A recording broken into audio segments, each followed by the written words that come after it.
नमस्कार, स्वागत है आपका YouTube चैनल छत्तीसगढ़ टुडे में। आज है 23 जनवरी 2021 दिन शनिवार और आज हम छत्तीसगढ़ के करंट अफेयर के प्रश्नों को हल करेंगे। तो चलिए शुरू करते हैं। हमारा पहला प्रश्न है, छत्तीसगढ़ के खाद्य प्रोसेसिंग उद्योग गोयल ग्रुप द्वारा निर्मित फ्रोजन फ्रूट प्रोडक्ट गोल्ड की विदेश में जाने वाली पहली कंसाइनमेंट को मुख्यमंत्री भूपेश बघेल द्वारा हरी झंडी दिखाकर रवाना किया गया। यह कहां भेजा जा रहा है? हमारा आंसर है ऑप्शन बी, न्यूजीलैंड। छत्तीसगढ़ के खाद्य प्रोसेसिंग गोयल ग्रुप द्वारा निर्मित फ्रोजन फ्रूट प्रोडक्ट को विदेश न्यूजीलैंड भेजा जा रहा है। यह पहली कंसाइनमेंट मुख्यमंत्री भूपेश बघेल द्वारा हरी झंडी दिखाकर रवाना किया गया। गोयल ग्रुप का मुख्यमंत्री भूपेश बघेल के हाथों 9 जून को छत्तीसगढ़ की पहली फ्रोजन फ्रूट इकाई का शुभारंभ किया गया था। कोरोना संकट काल के दौरान इस दौर में प्रारंभ में हुए इस इकाई ने हजारों लोगों को रोजगार दिया, जिसमें लगभग 60% महिलाएं हैं। उन्होंने बताया कि बहुत जल्द ही छत्तीसगढ़ की माटी की महक के लिए गोल्ड की यह frozen fruit rate America, Canada, Maldives, Russia, Mauritius समेत मिडिल ईस्ट के बाज़ारों में भी अपनी पहचान बनाएगा। न्यूजीलैंड प्रशांत महासागर में ऑस्ट्रेलिया के पास स्थित देश है। यह 2 बड़े द्वीपों से बना है और चारों तरफ से समुंदरों से घिरा हुआ है। न्यूजीलैंड की राजधानी है वेलिंगटन। इसे कीवियों का देश भी कहा जाता है क्योंकि कीवी यहाँ का राष्ट्रीय पक्षी है। कीवी एकमात्र वह पक्षी है जो कि उड़ नहीं सकता। न्यूजीलैंड की करेंसी है न्यूजीलैंड डॉलर। हमारा अगला प्रश्न है, भारतीय रेलवे के रायपुर रेल मंडल द्वारा अब तक की सबसे लंबी रेलगाड़ी चलाने के नाम पर इतिहास में दर्ज हो गया है। इस रेलगाड़ी का क्या नाम है? हमारा आंसर है option D, Vasuki. Vasuki train मालगाड़ी भारतीय रेलवे के इतिहास में रायपुर रेल मंडल का नाम दर्ज हो गया है।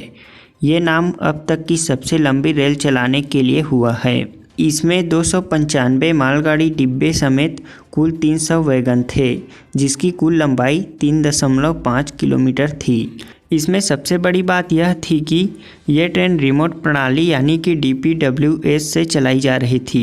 ये ट्रेन भिलाई से कोरबा के बीच निकली है और इसकी अधिकतम गति 100 किलोमीटर प्रति घंटा रही। इससे पहले रायपुर रेल मंडल से ही 3 मालगाड़ियों के रैक वाली एनाकोंडा और 4 मालगाड़ियों के रैक वाली शेषनाग भी रायपुर रेल मंडल से चलाई गई थी।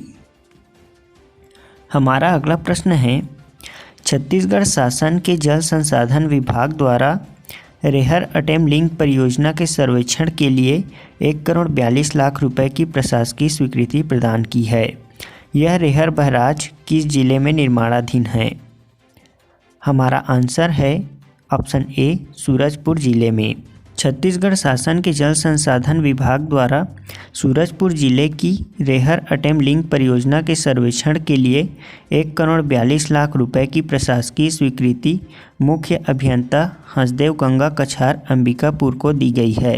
रेहर अटेम लिंक परियोजना के माध्यम से सरगुजा जिले की रेहर नदी को हंसदेव नदी से जोड़ा जाना है। इस सूरजपुर जिले के ग्राम डेडरी के समीप रेहर बैराज निर्माणाधीन है।